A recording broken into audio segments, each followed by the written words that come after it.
on est avec Mélan, et Mélan, ou Anaïs Lancry, qui est athlète de CrossFit, qui a fait 2 ou 3 fois les Games, je crois.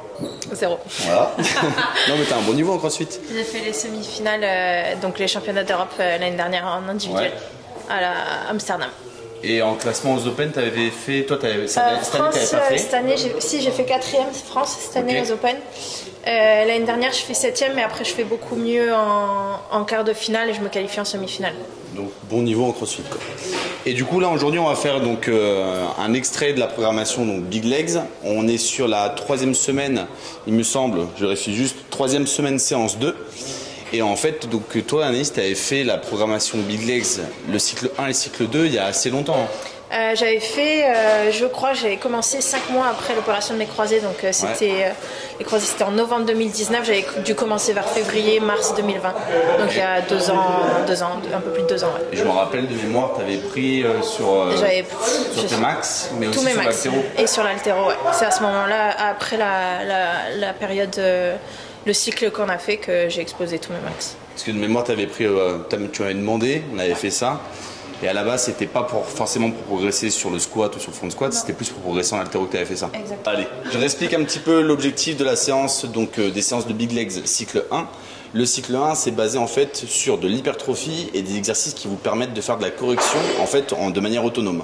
Pourquoi de manière autonome? Quand vous allez avoir beaucoup de tempo, en fait, c'est très simple. Si vous avez du tempo lent et que vous avez des postures dégueulasses sur vos mouvements, en fait, ça va vous sanctionner directement. Vous n'allez pas pouvoir maintenir des postures moches avec des pourcentages erronés. En plus, si votre max, c'est un truc avec le dos complètement arrondi et la barre en fait au milieu du dos, etc., ça va être très compliqué de pouvoir respecter cette programmation-là. Du coup, ça vous auto-corrige ou auto-sanctionne. Donc l'échauffement, on va avoir box jump over, donc ça c'est à faire tranquillement au poids de corps, on va le faire juste après. Le back squat, c'est le plus gros travail de la programmation. On va être sur du squat tempo, comme on vient de le voir, avec le but d'un travail correctif et aussi de volume. 3 secondes de descente, 3 secondes de montée, donc pas de pause en bas. Une pause très courte en haut, un mouvement assez fluide, 6 reps à 64% et 3 séries de 6 à 68. Après on a du squat pied serré où l'importance de l'amplitude en fait elle est un peu caduque. Le but ça va être d'avoir une amplitude assez faible pour être sur un gros travail de focus sur les quadris. Ça sert à rien de descendre très très bas. Donc vous faites faible amplitude et tempo très lent. On verra ça tout à l'heure. Kettlebell swing, j'ai pas tout écrit le détail de la programmation mais c'est très lourd et avec une très faible amplitude de hanche et que de l'action de hanche. À la base de toute façon le kettlebell swing c'est que de l'action de hanche. Mais là on va insister dessus pour être sur un gros travail de chaîne poste et après on fera sur de l'unilatéral, death walk sur place, donc c'est un mouvement avec donc, barre ou kettle, aujourd'hui on le fera avec barre et là c'est de l'unilatéral sur les disques jambiers, donc chaîne poste.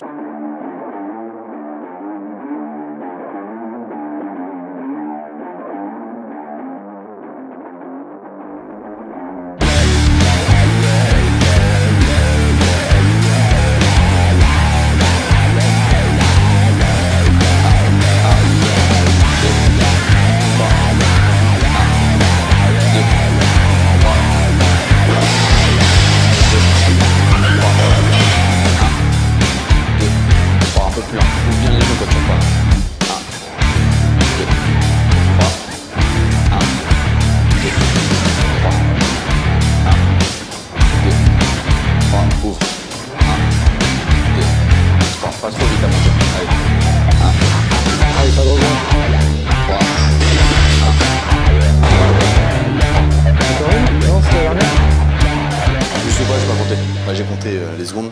Bah, ils compteront sur la vidéo. Ça va? Faut juste aller un tout petit peu moins vite quand tu repars. Okay. Parce que quand tu repars, comme tu repars vite en bas, après le temps, il faut que tu freines encore plus pour ralentir un petit peu l'avance que tu as. Et quand tu es en bas, il faut que tu ouvres plus les genoux. Tu sais, as tendance à ramasser un petit peu.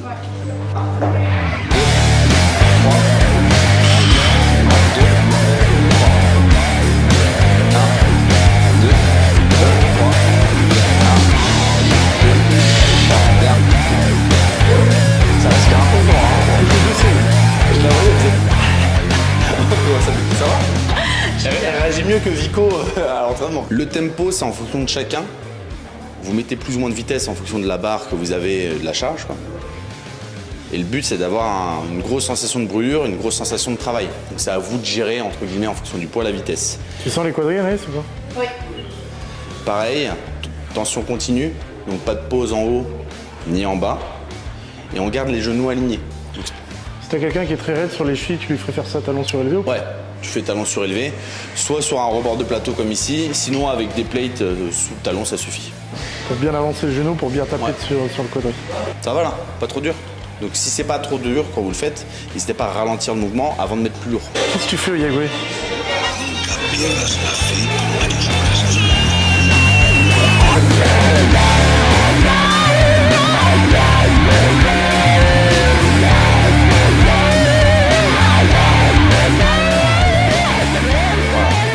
Le balai de jambes.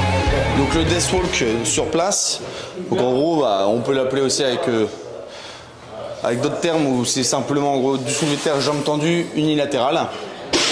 L'avantage de le faire avec la barre, c'est que ça vous évite, avec les deux pieds au sol, contrairement à quand vous le faites sur une jambe en décollant le pied. L'avantage c'est que vous allez éviter d'avoir une bascule du bassin à l'extérieur, où vous allez venir perdre en fait l'étirement de la chaîne poste. Donc là, il n'y a pas de compensation possible. Donc en latéral, on est bien sur une jambe à la fois. À chaque fois, le côté qui bosse, c'est la jambe qui est devant. Donc qui est soit tendue, soit légèrement fléchie, en fonction déjà de votre confort et aussi en fonction de ce que vous ressentez en termes d'étirement. Voilà. Donc on essaie d'avoir une tension continue, mouvement assez lent. Tous les exercices de la programmation de façon qui n'ont pas de charge indiquée ou de pourcentage indiqué, c'est à vous de trouver une charge de travail de manière à ce que ce soit difficile pour avoir 2 ou 3 reps de réserve sur la première série en tout cas. L'avantage de faire un travail unilatéral en fin de séance, ça va vous permettre de gommer en fait tous les problèmes de déséquilibre que vous pouvez avoir donc sur le squat ou aussi sur d'autres mouvements. Mais sur le squat et sur le soulevé de terre notamment, on le voit souvent avec des shifts de hanches.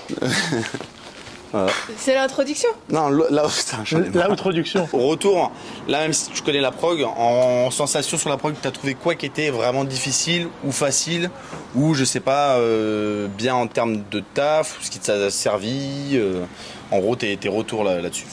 Difficile, ça va être le tempo back squat parce que c'est des séries, c'est du volume en termes de nombre de répétitions et c'est surtout le tempo en fait qui va être. C'est une charge qui est assez légère, donc 64-68%. Par contre, le tempo ça change tout. C'est-à-dire que moi sur la dernière série, j'avais du mal. Sachant que Anaïs, elle est quand même crossfiteuse, donc elle a une grosse endurance de force. Voilà. Quelqu'un qui vient pas du crossfit, il va vraiment le subir, ça. Exactement. Donc, il faut vraiment, moi, je conseillerais de vraiment prendre la récup qu'il faut entre les séries et voilà, d'être prêt pour démarrer la série en sachant que ça va être lourd. Et pas léger, contrairement à ce qu'on pense par rapport au pourcentage. À savoir, par contre, que moi, sur les retours que j'ai des gens qui font la programmation, ceux qui subissent le plus sont ceux qui ont un max, entre guillemets, qui a été fait dans des conditions pas forcément terribles. C'est-à-dire quand tu as un max où tu récupères beaucoup, tu as les genoux qui rentrent énormément, automatiquement, quand tu as des pourcentages qui sont calculés dessus, là les personnes subissent vraiment la charge. Donc plus vous allez avoir un mouvement qui va être propre, plus les genoux seront encore dans l'axe, etc. Plus le travail de respiration sera fait, en fait, moins vous allez subir. Mais ça reste quand même des blocs de séance assez difficiles. Qu'est-ce que tu recommandes à quelqu'un qui est incapable de tenir la position? Sa dernière rep n'est pas du tout pareil que la première. Mettre moins lourd, diminuer le tempo. Mettre moins lourd. Vraiment, en fait, je prends cet exemple-là et tu vas t'en rappeler, Louis. Et tu connais aussi Redon qui était venu à la salle donc au début à l'ouverture, qui avait un squat où il rentrait énormément les genoux. En fait, la seule, on va dire, méthode qui a réellement marché en plus du renforcement accessoire à côté, ça a été de faire du squat avec un accent sur une bonne posture et d'arrêter de monter en charge quand il commençait à casser la posture, quoi. Donc il n'y a pas trop de secret, vous pouvez faire énormément de renforcement musculaire, défendre des moyens fessiers, etc. Si vous ne vous focalisez pas sur une bonne posture et sur en gros le fait de la maintenir, peu importe la montée en charge, et ben en fait ça ne marchera pas. C'est pour ça qu'il faut ajuster. Je suis d'accord, on m'a posé la question en séminaire ce week-end. Ce qui peut bloquer en squat, j'ai dit la plupart du temps, ceux que je vois qui progressent pas en squat, c'est soit qu'ils squattent pas assez souvent dans la semaine, soit qu'ils squattent trop lourd tout le temps. Ouais, trop lourd tout le temps. Leur technique est dégueulasse, il n'y a pas de vitesse. Bah le souci, c'est ça aussi, c'est que, on peut prendre un autre exemple, on a un adhérent, toi tu vois qui c'est, Louis Jonas. qui fait beaucoup de renforcement musculaire, etc. et qui a du mal à progresser sur le squat. Pourquoi? Parce qu'en fait, son renfort ne se transfère pas sur sa position squat puisque la technique n'est pas bonne. C'est-à-dire qu'en fait, si par exemple on se relâche tout le temps ou si on a tout le temps les appuis qui viennent en fait s'écrouler ou autre, en fait, on ne peut pas actionner les muscles qu'on a bossé sur le renfort et du coup, il n'y a pas de transférabilité sur le mouvement. Donc en gros, pour progresser, il faut essayer déjà de base d'avoir un mouvement qui est propre avant de mettre du volume ou autre. Lien de la prog dans la bio. Ouais, lien de la prog dans la bio. Lien du Insta de Mélan dans la bio. Ouais, s'il y a une prog sur les trapèzes un jour qui sort, promis, ce sera avec elle. À voilà. plus. Salut. Merci.